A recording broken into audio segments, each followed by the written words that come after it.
9:06 de la mañana. Para estar claros con la noticia, don Eduardo Hernández, buenos días. Hola Juanca, ¿qué tal? Un feliz día para usted, para Gabriel también, un feliz día. Don Gabriel, un abrazo. Juan, Eduardo, feliz día para ustedes y para toda la audiencia, por supuesto. Eh, ¿Qué significa, don Gabriel, arranquemos por la noticia de último momento, que es muy interesante, algo que de hecho las víctimas venían pidiendo desde hace varios largas semanas y meses durante el proceso del expresidente Uribe? Le decían que renunciara a la prescripción y le cuestionaban el por qué no lo hacía. Bueno, hoy a través de una carta el expresidente Uribe ha dicho que renuncia a la prescripción del caso, que está programada, recordemos, la prescripción para el 16 de octubre de 2025. Hay que hacer claridad en una cosa. También muchos expertos, penalistas, abogados, decían que era poco probable que prescriba el proceso, la verdad, por la importancia del mismo y allí en el Tribunal Superior. Don Gabriel, sobre esa noticia, adelante. Bueno, es una noticia que sin lugar a dudas no solo patea el ajedrez jurídico, sino también político. Como usted bien lo señala, Juan Camilo, esto puede tener distintas lecturas. La primera es que ya el tribunal había tomado medidas para descargar a los magistrados encargados del análisis en esta segunda instancia y por esa vía también evitar que el proceso prescribiera, lo cual hacía de facto muy improbable que el proceso prescribiera por la demora de la justicia. Lo segundo es que, sin lugar a dudas, esta decisión le quita presión al tribunal y le quita presión en términos de tiempos, lo cual también en octubre, que recordemos que es donde se van a estar definiendo las precandidaturas del Centro Democrático, a 2 meses o 1 mes y medio de las encuestas, una eventual condena del expresidente Uribe en segunda instancia hubiera sido un golpe político muy fuerte. Y la tercera lectura es que este proceso que ha generado en ciertos sectores mucha solidaridad frente a la situación del expresidente le da, digamos, o pretende darle una altura moral a la posición del expresidente, quien ha manifestado que se quiere defender y que quiere dar su versión de los hechos, y esto también puede tener una incidencia en el proceso de Álvaro Uribe Vélez y también una incidencia en la campaña política del 26, por supuesto. Eduardo.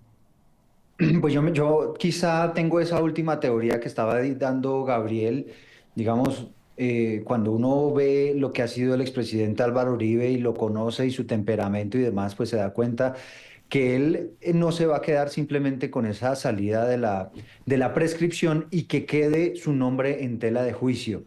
Lo que vemos acá y lo que las intenciones que ha tenido el expresidente Álvaro Uribe es que este proceso siga hasta el final, que se dé un juicio que para la defensa pues ha dicho no fue necesariamente justo en esa primera instancia y que efectivamente se pueda aclarar todo lo que ocurrió. Así que es básicamente por eso una jugada bastante interesante, entre otras cosas, porque le quita argumentos a quienes estaban diciendo que es que la defensa le va a apostar a dilatar el proceso, a demorar los términos para que se pueda dar la prescripción y que Uribe, digamos, de alguna manera salga libre por esa vía.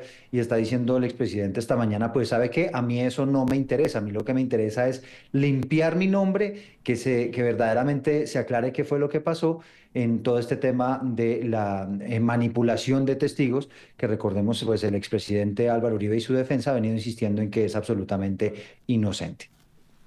Claro, y por supuesto entonces esto que recordemos el proceso en que va, estamos en la segunda instancia, la revisión ya se había dado una decisión sobre una tutela que presentó la defensa del expresidente Uribe, donde le dieron la libertad, pero la decisión a fondo del proceso en segunda instancia pues no se ha dado aún. Estará a cargo, recordemos, en manos del Tribunal Superior de Bogotá.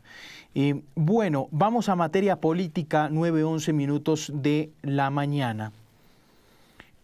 Porque también se ha movido el ajedrez político, don Eduardo Hernández y Gabriel Cifuentes, en la izquierda y en la derecha.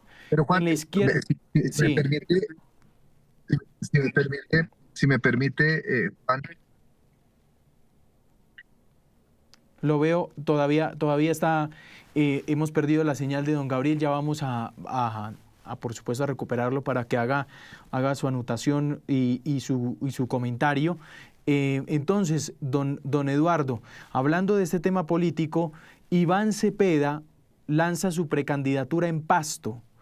Y presenta su precandidatura presidencial allí en Pasto. Y por supuesto tenemos ya la derecha que empieza a reaccionar a la precandidatura también de Miguel Uribe Londoño, tomando las banderas de su hijo, ¿no? Exactamente, son, digamos, los dos hechos políticos del fin de semana. Arranquemos por esto último de Iván Cepeda, inclusive que liga un tema con el otro, porque, digamos, en su momento Iván Cepeda había dicho que no le interesaba ser presidente. Pero ocurre todo este tema del juicio al expresidente Álvaro Uribe, la justicia finalmente termina aceptándolo a él como víctima, termina siendo como la persona que finalmente logró llevar de alguna forma a estar detenido al expresidente Álvaro Uribe, y bajo esos prejuicios dice él pues que ha sentido ese llamado de los colombianos para que pueda liderar al país. De ahí a que sea suficiente, pues no sabemos, pero pues sí es una candidatura por lo menos interesante y que mueve, como usted dice, Juan Camilo, las fichas en lo que tiene que ver con la izquierda, una izquierda pues bastante radical, pero que estará soportada sin duda con este hecho que usted ya lo estaba diciendo en la introducción, Juan Camilo. Es un hecho no solamente judicial, sino político, todo lo que está ocurriendo con el proceso judicial en contra del expresidente Álvaro Uribe. Y bueno, si nos vamos al otro lado, a la derecha, efectivamente se ha confirmado un secreto a voces, y es que Miguel Uribe Londoño asuma las banderas de su hijo después del asesinato lamentable del senador Miguel Uribe.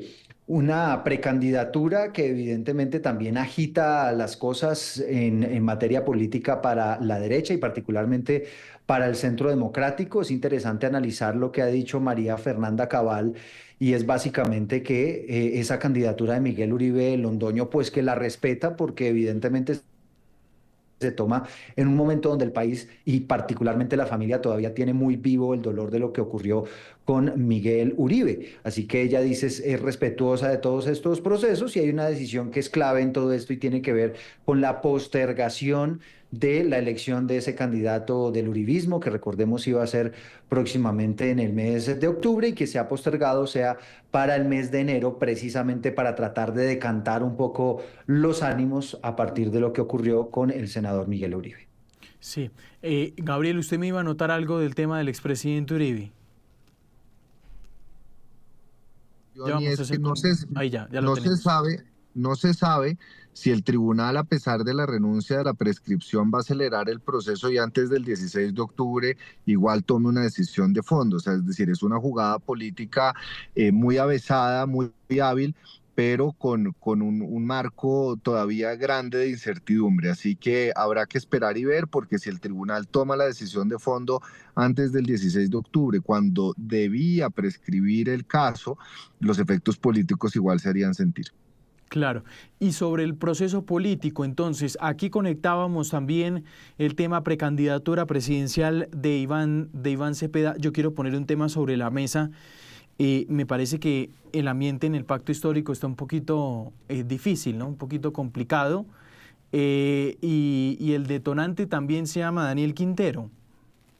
Sí, pero esta entrada de Iván Cepeda como precandidato tiene varios impactos en la izquierda. Lo primero es que ya se ha comenzado incluso a rumorar sobre la posibilidad de que antes de la consulta de octubre puedan renunciar a su candidatura y rodear la única y exclusiva candidatura de Iván Cepeda en el pacto histórico, lo cual definitivamente sería una jugada improbable, pero que ya ha comenzado a sonar. Y lo segundo es que está prácticamente cantada la salida de esa consulta de Daniel Quintero, quien en sus redes sociales incluso ha señalado que no hay garantías en el pacto histórico, que los peores enemigos están dentro del pacto histórico y por ende se descartaría la participación de Daniel Quintero como precandidato en la consulta de octubre y más bien pasaría a competir en eso que se ha llamado la consulta del Frente Amplio en marzo. Esto además antecedido y en el contexto de candidatos y precandidatos del pacto histórico que han criticado fuertemente la llegada de Daniel Quintero por los cuestionamientos, como consecuencia de investigaciones por corrupción, por no hacer parte de la entraña petrista, no haber hecho parte del proceso político. Entonces esto, sin lugar a dudas, la noticia que dio Iván Cepeda reconfigura también un poco el balance de fuerzas y hay que recordar otra cosa, Juan, y permítame, además sumado a lo que señalaba Eduardo de manera muy correcta, y es que en política, digamos, el reconocimiento, la vigencia es un activo muy importante, la recordación. Y tanto Iván Cepeda como Miguel Uribe Londoño son resultados, son hijos de dos hechos de trascendencia nacional que los pusieron en primera plana. Iván Cepeda por haber estado detrás o digamos, para el sector de la izquierda, ser, digamos, el mayor artífice de la condena de Álvaro Uribe, que es un tema muy sensible en la izquierda, y en el caso de Miguel Uribe Londoño, pues las imágenes y el discurso que dio el día del funeral de su hijo y que llamó la atención de muchas personas, convocó solidaridad, indignación y lo puso, digamos, no se pueden hacer encuestas, pero le puedo Si decir usted, que muy sí, seguramente está adelante en las encuestas. si usted se lo plantea así a Iván Cepeda, no está muy de acuerdo, ¿no? Porque él dice, Iván Cepeda. claro, porque a lo que me refiero, Gabriel, es que él dice no, que para nada, que esto no tiene nada que ver, obviamente, con el proceso judicial, pero obviamente lo que dice Gabriel es Pero innegable no conectarlo, ¿no? La Juan, antesala sí. a la precandidatura es semejante hecho.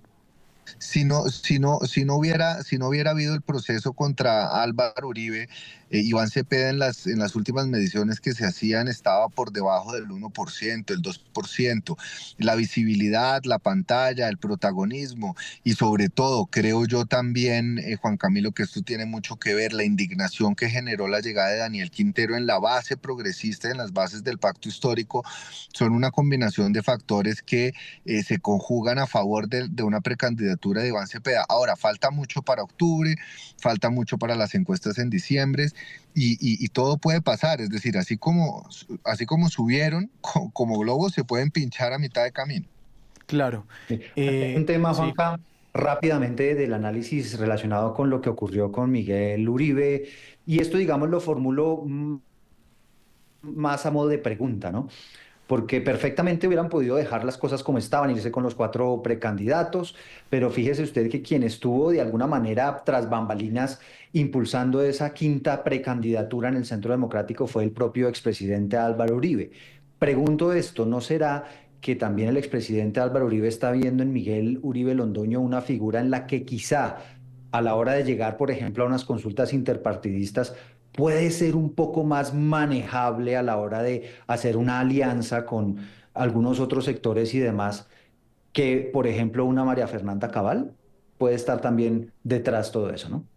Pues yo coincido con su lectura, creo que Miguel Uribe, además por su trayectoria política, es decir, es del Centro Democrático, fue directivo, pero tiene una trayectoria, digamos, también en otros partidos, no genera quizás tanta resistencia en el caso de alianzas como María Fernanda Cabal, pero pues tampoco lo hacía Paloma Valencia. Yo creo que otra pregunta que uno podría hacerse también, Eduardo, en la línea de lo que usted plantea es qué tanta confianza tiene Álvaro Uribe en los precandidatos que están hoy en el Centro Democrático, en los cuatro Sobre todo en precandidatos, María Fernanda Cabal. Esa en relación es Cabales, bien Paloma. especial, ¿no, don Gabriel? Y de hecho hoy Muchos la comparan con la relación de Bolívar y de Gustavo Petro. sí, porque esas voces tan radicales, tan extremas, terminan siendo kriptonita política. Y además hay que sumarle otra cosa, y es que Álvaro Uribe ha revivido de cierta manera políticamente, nunca ha dejado de ser una figura importante, pero la conjunción del atentado contra Miguel Uribe, su proceso, el deterioro del orden público, se juntaron como un cóctel de factores que han comenzado a poner en primera plana al expresidente Uribe como el gran elector del sector político de la centroderecha. Y ahorita vemos nosotros debates de la salud, de corrupción, de seguridad, en donde participa el expresidente Álvaro Uribe en un rol protagónico con César Gaviria, con Juan Manuel Galán, con exministros de Hacienda. Entonces, yo creo que todos estos factores, todas estas tragedias, estas circunstancias judiciales han fortalecido la figura del expresidente Álvaro Uribe, que gane o pierda su candidato en una eventual consulta de la centroderecha, igual lo convierte como un actor determinante en las elecciones presidenciales del 2026 y seguramente también como una figura que permitirá fortalecer el centro democrático en las listas al Congreso. Bueno, vamos a hablar de Amalfi, del tema de orden público, por supuesto, en el país 922. Ayer la entrevista del ministro de Defensa con nuestro director Juan Roberto Vargas, en la edición central del fin de semana, hay una cosa que me dejó muy preocupado que dijo el ministro, y es que reconoce las muy serias falencias que hay en materia de inteligencia en el país. Es algo que hemos pues venido advirtiendo a través de distintos analistas, y el ministro pues dice que hay recursos, pero también reconoce pues que, bueno, tal vez sea imposible no reconocerlo, que algo falló cuando pasa todo esto en materia de orden público, lo de Amalfi, un atentado en Cali. Algo habrá fallado en materia de inteligencia o algo está fallando en materia de inteligencia en el país. Sobre el tema de orden público, don Eduardo, ¿qué es lo que más le deja preocupado de ayer la entrevista del ministro de Defensa? Pues mire, el ministro de Defensa, acuérdese usted cuando llegó al cargo, cuando recién fue nombrado como ministro de Defensa, fue una de las primeras cosas que reconoció. Cómo se había debilitado la inteligencia del país y lo reconoció en esa entrevista. A pesar de que él dice que se ha fortalecido, pues evidentemente lo que se está haciendo, y él mismo lo decía en la entrevista de ayer, todavía no es suficiente. Ahora, también él deja en perspectiva y hace una claridad que creo tiene razón. Combatir el terrorismo no es tarea fácil, y ponía él un comparativo frente a lo que ocurrió, por ejemplo, con las Torres Gemelas en los Estados Unidos, ¿no? Un país que se supone pues tiene todas las el fortalecimiento de la inteligencia, la gran potencia mundial, y aún así lograron cometerle semejante atentado terrorista. Así que es una situación verdaderamente compleja. Sentí preocupado al ministro y no dio una respuesta muy clara, porque uno entiende su posición y es difícil, pero frente a lo que está ocurriendo con la paz total, pues hay unas dificultades enormes. Si bien él aclara y dice que en este momento no hay ningún cese al fuego, lo que obviamente facilita el dar una instrucción y el combatir a esos grupos criminales, es cierto que, por ejemplo, cabecillas como alias Calarcá, pues evidentemente, en lugar de estar detenidos, a pesar de que ya los habían capturado, pues hay una política que los nombra gestores de paz y que los dejan libres, y terminan estas personas liderando unos grupos armados supremamente peligrosos y con los alcances de cometer semejante atentado terrorista en la ciudad de Y Cali. con Así otro que paréntesis creo ahí, yo, otro sí, señor. paréntesis ahí, Edu. El Espectador reveló en Colombia 2020 que un día después de lo de Amalfi, delegados del gobierno se reunieron con esas disidencias, responsables precisamente del tema de Amalfi Antioquia. Ese es otro tema que ha generado una tremenda polémica precisamente en las últimas horas, ¿no? Y una de las duras voces de rechazo frente a ese episodio que usted está contando fue el propio gobernador de Antioquia, que él no solamente está planteando, mire, ya a estas personas las habíamos capturado en un retén, habían sido detenidos unos cabecillas de las disidencias de las FARC, entre ellos alias Calarcá, y estas personas, en lugar de estar en la cárcel, de ya haberlos capturado e ir diezmando a esa disidencia, pues terminaron como gestores de paz y quedaron libres. Y ese gesto que usted está nombrando lo rechaza, por supuesto, también el gobernador. Dice, es increíble que después de semejante ataque terrorista en contra de la fuerza pública y de la policía en Amalfi, y después de haber señalado que el principal sospechoso era alias Calarca, al día siguiente efectivamente haya delegados del gobierno insistiendo en hacer la paz con una persona que acababa de matar a 13 policías. Claro. No, y se le Mm. suma a eso, Eduardo, que esta semana inicia el debate de la polémica ley de sometimiento, ¿no? A pesar de las críticas de los expertos, a pesar de que se haya dicho que la ley que propuso el ministro de Justicia es un borrón y cuenta nueva que incluso abre la puerta a la participación política de ciertas estructuras, en fin, Del eh, mismo gobierno, claro, los son negociadores mensajes. críticos de esa ley de sometimiento. Claro, es Mm. que son mensajes como contradictorios. Y yo, Juan Camilo, quedo un poco confundido. La entrevista de nuestro director fue a fondo, fue al punto, y uno queda como un poco en las nubes porque hay una percepción de degradación del orden público. Lo de Cali no puede ser subestimado porque es un bombazo en la mitad de una ciudad capital que no ocurre todos los días. El atentado contra los policías en Amalfi, solo en la historia de Colombia 2 Black Hawks han sido derribados. Esta vez es el primer Black Hawk que presuntamente ha sido derribado por drones, es decir, por el Mm. uso de nuevas tecnologías. El ministro de Defensa reconoce que ha habido un incremento de los grupos armados y de su presencia territorial, pero por el otro lado, con las cifras que presenta, parece tratar de indicar que el panorama de seguridad en Colombia ha mejorado, que las operaciones militares han aumentado, que incluso se ha permitido el bombardeo en ciertas oportunidades, que el desplazamiento, el reclutamiento han disminuido, los homicidios también.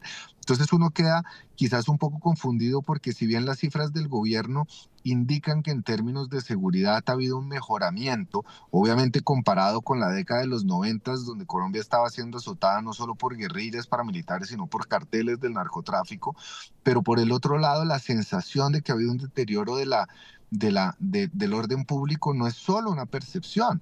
En una sola semana, Sí. 19 muertos y más de 80 heridos por conducto de ataques terroristas son una prueba fehaciente de que hay un problema en la política de seguridad y que hay unas alertas y unas banderas rojas que incluso la misma Defensoría del Pueblo ha venido alertando. Organizaciones y tanques de pensamiento en materia de seguridad también lo han dicho. El aumento del cultivo de hoja de coca, que es el carburante para la violencia, también ha sido advertido por las Naciones Unidas. Entonces uno termina como no saber a quién creerle o de qué manera hacer una evaluación frente a la situación de orden público. Porque las Claro. cifras del gobierno, a pesar de reconocer las fallas que pueda haber, parecería indicar que todo está mejor que antes. Sí. Y eso en la ciudadanía no cala tanto. Pues, don Gabriel, gracias. Un abrazo. Muchas gracias, Eduardo, Juan Camilo, a toda la audiencia de Caracol. Feliz mañana. Edu, un abrazo. Gracias por estos segundos. Vale, Juanca, a usted y a Gabriel, una feliz semana para todos. 9